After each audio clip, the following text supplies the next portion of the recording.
Genau, und jetzt geht es auch in ein neues Land. Ich war schon den ganzen Tag aufgeregt wegen der Fahrt nach Bulgarien. Und ansonsten fremdeln wir noch ein bisschen mit der ganzen Sache. Ja, auch das ist Vanlife, dass man nicht immer die schönen Spots findet.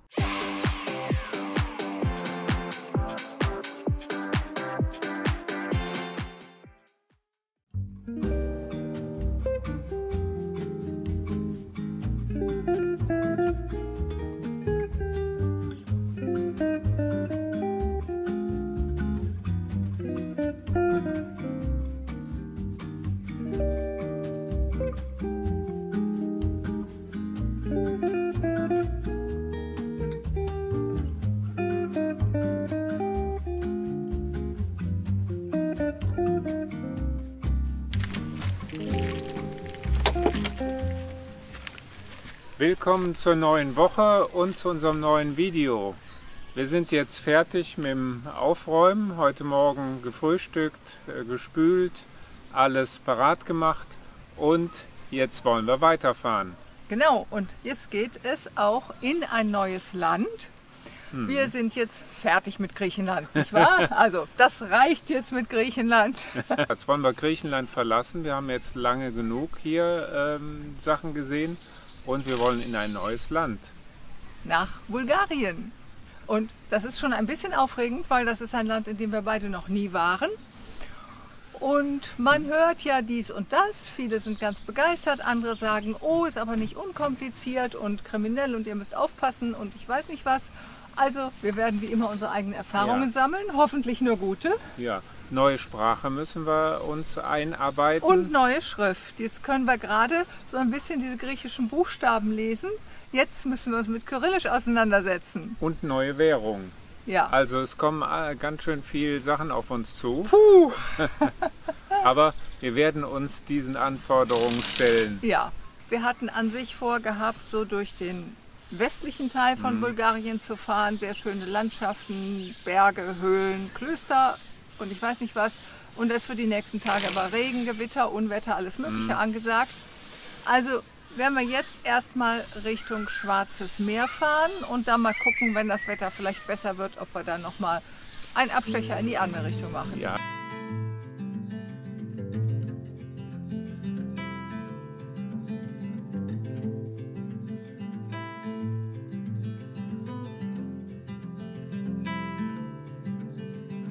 Close your eyes, hear the voice within calling. This heavy load got under your skin. All in, you got the white knuckles holding on it tight, keeping your feelings bottled up inside. Heading for collision and denial. To really live, you gotta die. Breathe in, breathe out. Hier mussten wir jetzt gerade mal spontan anhalten, weil das ist so schön hier.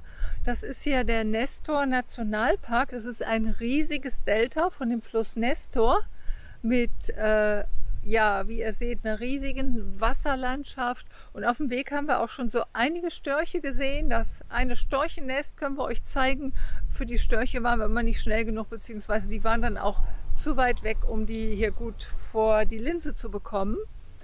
Aber das ist echt hier auch ein richtig schönes Gebiet. Und wer rechnet mit so einer Landschaft, wenn man an Griechenland denkt? Wir sind ja jetzt auch extra ein Stück Mautstrecke gefahren, damit wir ein paar Kilometer machen. Allerdings haben wir uns nachher überlegt, so jetzt ist es nicht mehr so weit, wir fahren mautfrei. Und das hat sich jetzt absolut gelohnt, dass man hier auf dieser mautfreien Strecke plötzlich diese Kleinode sieht, wo man dann auch gerne anhält und sich die Sachen mal ein paar Minuten anschaut. Breathe in, breathe out. Look at the colors, colors, colors. Right.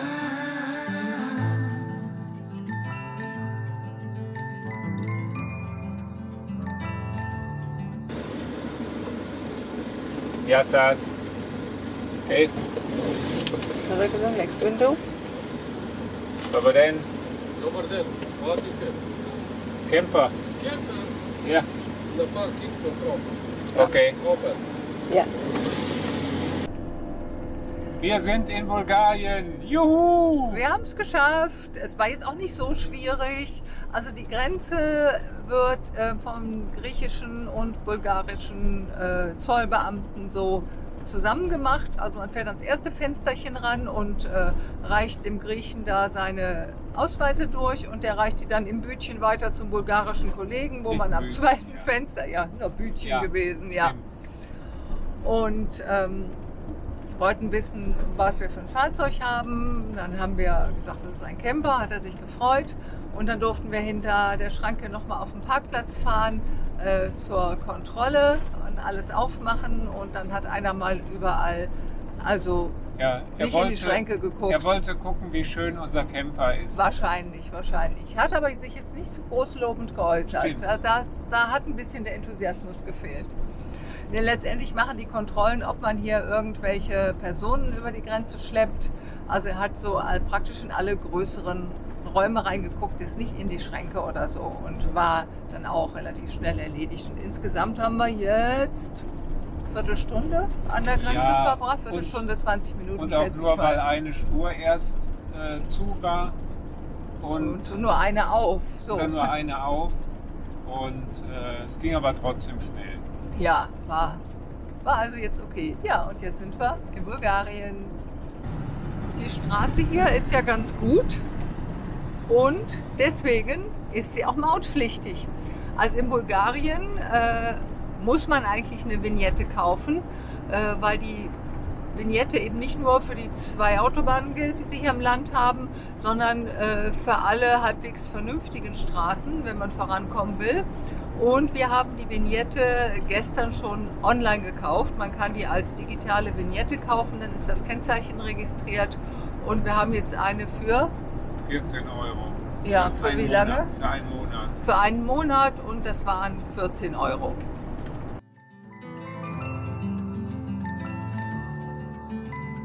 Moments pass, make this one count. Untie. You're so Wir sind jetzt hier in der bulgarischen Stadt Kardjali angekommen. Ich hoffe, ich spreche es richtig aus. Und wir gehen jetzt erstmal los, ob wir einen Geldautomaten finden. Das heißt, wir müssen einen finden, weil wir brauchen jetzt erstmal Genau. Geld. Leber. Leber Ja. heißt die Währung. Und sonst, ja, eventuell hätten wir uns eine SIM-Karte besorgen müssen, aber wir haben gerade festgestellt, dass die griechische SIM noch funktioniert und solange die das tut, brauchen wir noch keine bulgarische zu kaufen. Dann machen wir das hier über EU-Roaming und wir haben dann noch bis Anfang Juli unbegrenztes Datenvolumen drauf. Hoffen wir mal, dass das auch hier für Ja. Bulgarien dann gilt. Ja, denke, Und ich war schon den ganzen Tag aufgeregt wegen der Fahrt nach Bulgarien, weil Griechenland war schön, aber ich denke, es reicht jetzt erstmal. Wir wollen was Neues erleben und immer wenn was Neues kommt, dann bin ich ganz schön aufgeregt. aber bist trotzdem schön gefahren. Ja, natürlich. well, there ain't much time left to figure. Ja. Hello. Fine, and you? Ja, waren gerade ein paar Jungs, die uns hier fröhlich gegrüßt haben. Geld haben wir bekommen. Wir waren an 2 Geldautomaten. Der erste war außer Betrieb, aber der zweite hat dann funktioniert. Haben auch keine extra Gebühren bezahlt. Also alles Paletti. Jetzt gehen wir mal zu Balu zurück. Guten Morgen aus Bulgarien. Ihr seht hier unseren Übernachtungsplatz. Das ist der Parkplatz auf der Ausgrabungsstätte Perperikon. Es ist jetzt ein bisschen Unruhe hier, weil da hinten ist große Baustelle. Ich vermute, die bauen da Museum oder sowas noch dazu. Aber heute Nacht war es hier ruhig. Wir waren das einzige Fahrzeug. Die einzige Belästigung waren unsere 4 vierbeinigen Parkplatzwächter, die es sich zur Aufgabe gemacht haben, unseren Van hier zu bewachen und diese Aufgabe mit sehr viel Ernsthaftigkeit verfolgt haben und leider auch mit viel Gebelle. Aber wir haben trotzdem einigermaßen gut geschlafen und jetzt wollen wir mal los und uns diese Ausgrabungsstätte angucken. When I saw you, I would lose control, made me feel like there was no tomorrow. Should've told you that you're beautiful, but the days pass and now it's so long ago.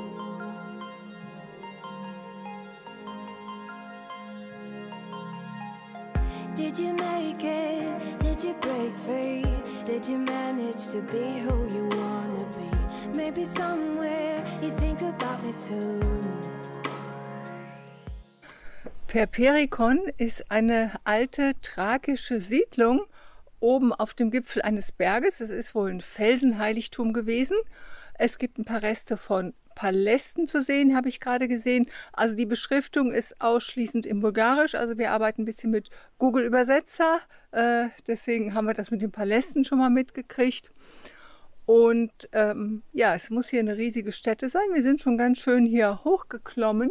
Und allein diese Felsformationen sind schon super beeindruckend.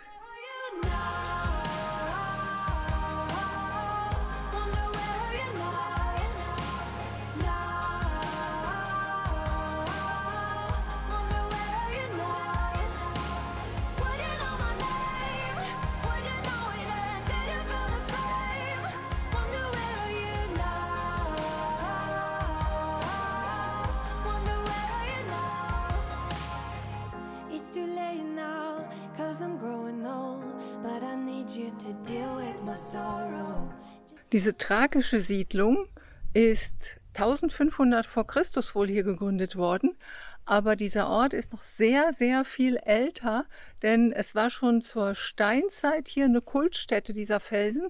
Also man hat hier Spuren gefunden aus Altsteinzeit, Jungsteinzeit, Bronzezeit, Kupfersteinzeit, ich weiß nicht was alles. Also das war hier immer besiedelt und eine Kultstätte, und unter den Thrakern wurde das aber dann auch eine ganz bedeutende Stadt und wohl auch die Hauptstadt ihres Reichs hier in den Ostrodopen.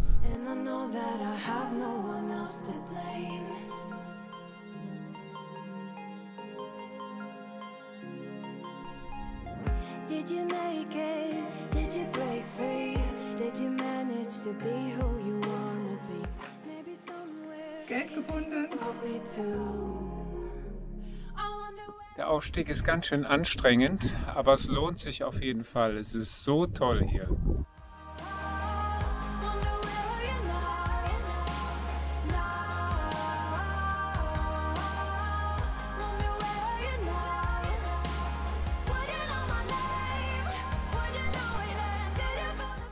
Wir sind jetzt hier ganz oben auf Perperikon und man hat von hier aus einen fantastischen Ausblick und man kann sich so ein bisschen vorstellen, wie die Leute früher hier gelebt haben.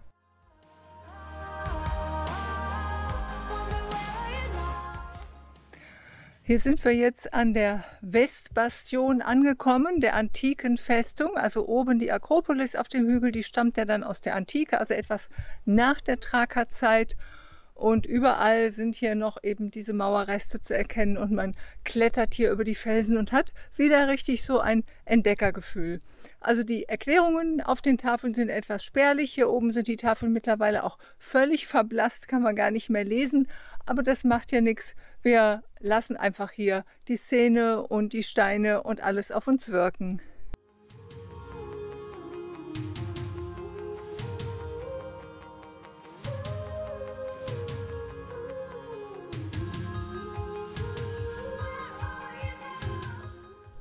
Von Perperikon hatte ich persönlich noch nie was von gehört.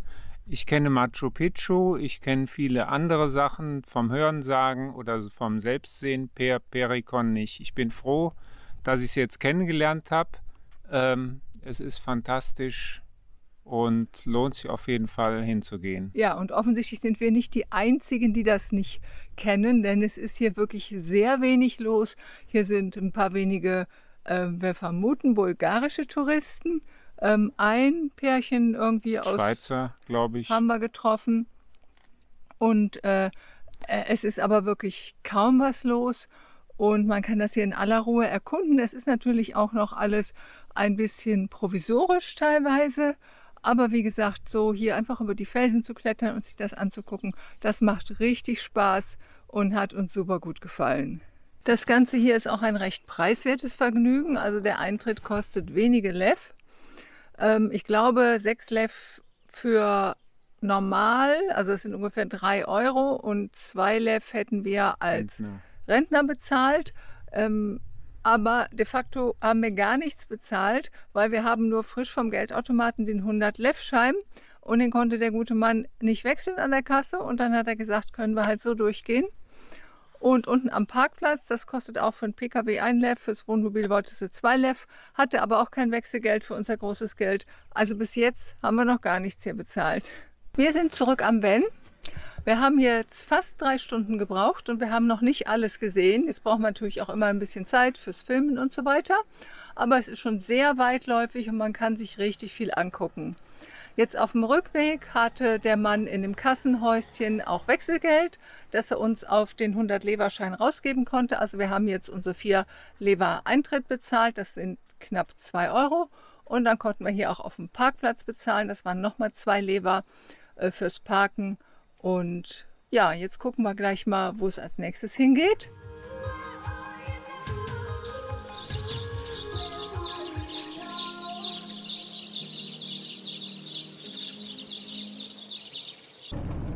War das nicht schön mit der Storchenfamilie da oben im Nest? Jetzt sind wir auf dem Weg zu besonderen Steinformationen, die es hier in der Nähe von Kajali geben soll. Wir hoffen, dass das Wetter noch ein bisschen hält, dass wir uns das noch anschauen können. Da gibt es halt ganz bizarre Steine, die auch von Mineralien gefärbt sind und eines davon heißt die Steinerne Hochzeit. Es war hier jetzt auch schon immer überall ausgeschildert. Und ich glaube, wir sind jetzt gleich da und gehen das dann mal suchen, ne? Ja. Wir haben den Spot gefunden an der Straße, wo es losgeht und schwer zu erkennen am Souvenirhändler, der hier seinen Wagen stehen hat mit seinem Stand und mir schon ganz viel erzählt hat. Was er dir verkaufen möchte. Ja, weil du nicht beigekommen bist, die ganze Zeit warten musste, ja. Und jetzt gehen wir mal hier hoch und gucken, was uns da erwartet. Ja, ich bin schon ganz gespannt. Yeah, you're beautiful. I wonder where are you now? Wonder where are you now? Ich sehe was. Da. Das sieht ja mal toll aus. Da kommst du hier aus dem Wald und auf einmal steht da sowas. Ist ja wirklich wie aus dem Märchenwald. Ja, und da haben wir unser steinernes Hochzeitspaar. Ganz schön riesig.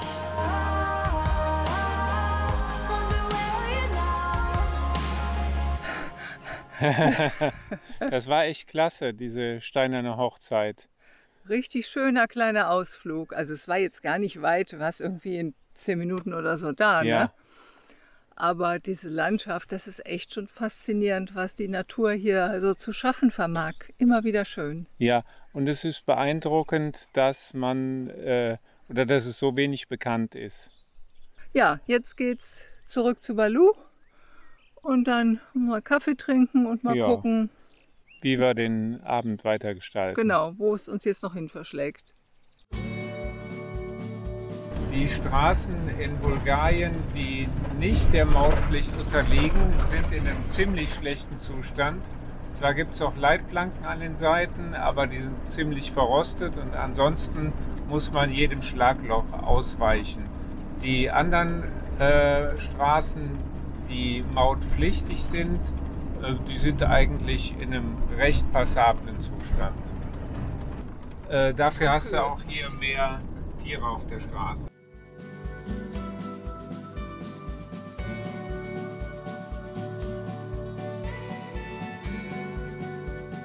Die Straße, auf der wir jetzt lang rumpeln, die hatte tatsächlich jetzt dieses Vignettenzeichen, also dass die mautpflichtig ist. Und ich würde mal sagen, dafür lohnt es sich nicht, die Maut zu bezahlen. Aber es ist tatsächlich so, dass man unmöglich durch Bulgarien fahren kann und dabei diese mautpflichtigen Straßen vermeiden. Also das geht gar nicht.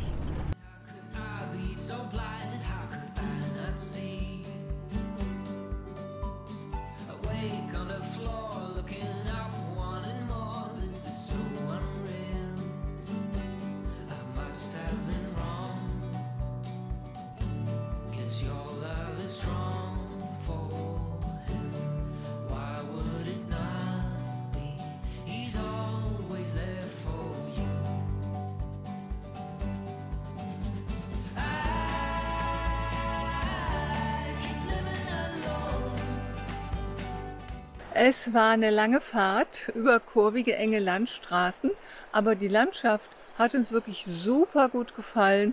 Also am Anfang war das hier alles noch so ganz lieblich mit grünen Wiesen, bisschen Wäldern, ganz viel bunte Blumen so am Wegesrand, richtig schön. Und jetzt kommen wir hier langsam mehr ins Gebirge, das sind die Ostrodopen. Und man sah jetzt schon mal diese Felswände hier ringsum. Wir stehen jetzt hier am Arda River. Hier ist so ein Naturschutzzentrum oder vogelkundliches Zentrum, also irgendwie sowas. Wir haben gelesen, hier kann man mit dem Wohnmobil stehen. Es ist im Moment jetzt keiner da, wo man sich anmelden könnte. Und direkt hier hinter mir, da unten im Tal, da rauscht der Fluss. Guten Morgen, vielmehr guten Mittag mittlerweile. Ne? Wie spät haben wir? 10:45. Ach, das geht ja noch. Echt? Ich dachte, es wäre schon später. Ja, wir sind jetzt aufgebrochen von dem Platz. Wir hatten da eine ruhige Nacht. Allerdings sind wir heute Morgen ziemlich zugepackt gewesen. Es hatte sich dann ein PKW wirklich quer vor uns gestellt. Und wir hatten auch den Eindruck, wir waren nicht so richtig willkommen da.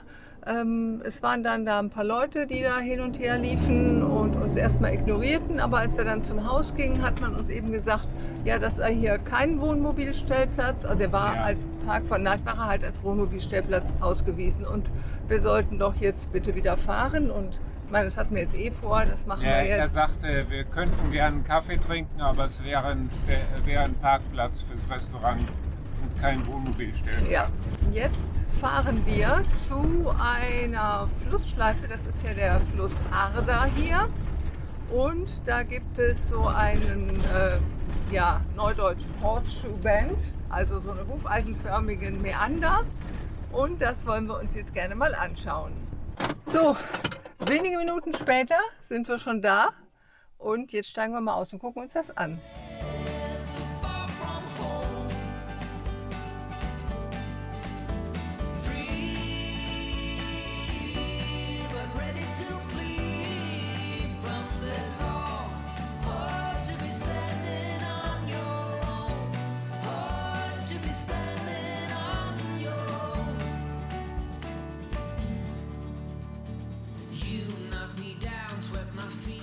Boah, wie toll war das denn? Jetzt tauchten auf einmal hier die Geier über den Felsen auf und wir haben bestimmt 6, 8 oder noch mehr Geier gesehen. Teilweise flogen sie halt sehr, sehr hoch, dann kamen sie ein bisschen runter. Also wir hoffen, wir haben den ein oder anderen ein bisschen mit der Kamera einfangen können. Aber es war auf jeden Fall ein richtig tolles Naturerlebnis hier. Da haben wir jetzt gar nicht mit gerechnet.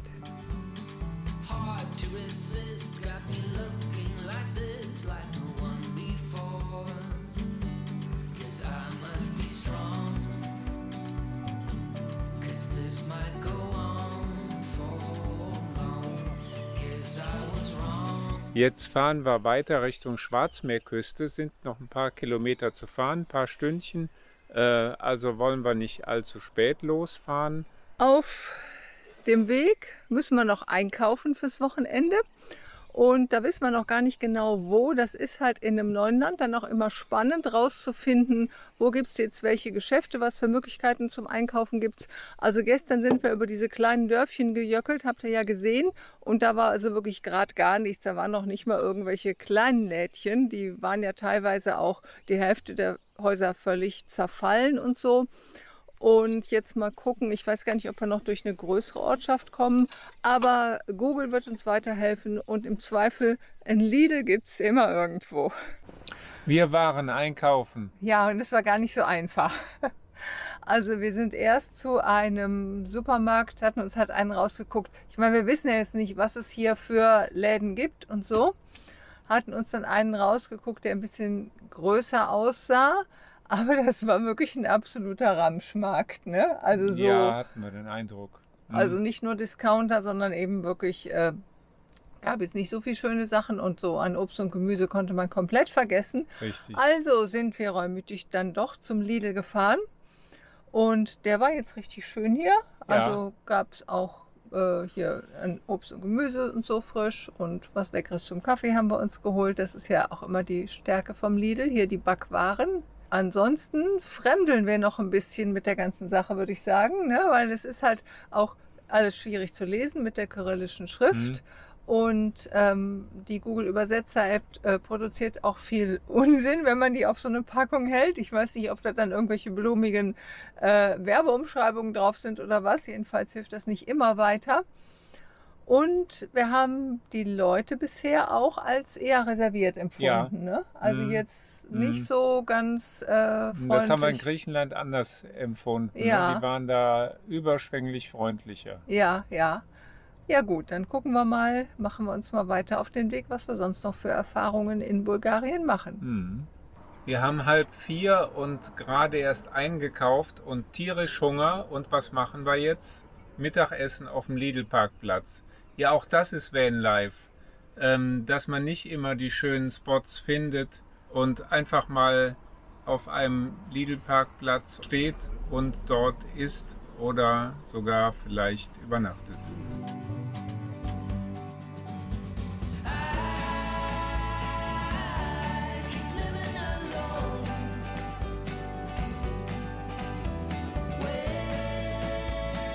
Wir sind angekommen. Wir sind jetzt am Schwarzen Meer angekommen. Ja, ihr seht es hinter uns. Ich habe Ja. mit den Füßen getestet. Es ist auch angenehm warm.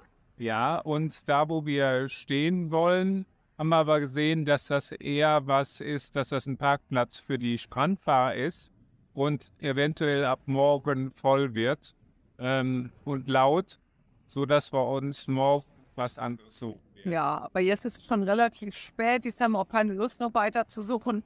Ich denke, für heute Nacht ist das okay hier. Hier ist auch praktisch nichts mehr los. Ich denke, hier ist kein Remedemi heute Abend. Und ja, Es ist auch gar nicht so warm. nee, Wind ist ganz frisch hier. Ja, Also das Wasser wirklich heute Abend nicht mehr. nee. Jetzt gucken wir mal, vielleicht nehmen wir noch einen Drink an der Strandbar. Ja, wir gucken mal, was hier angeboten wird.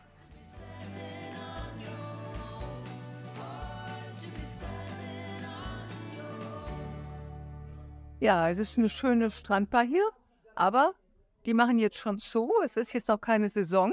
Zu unserem Glück, weil in der Saison haben sie bis 2 Uhr nachts geöffnet.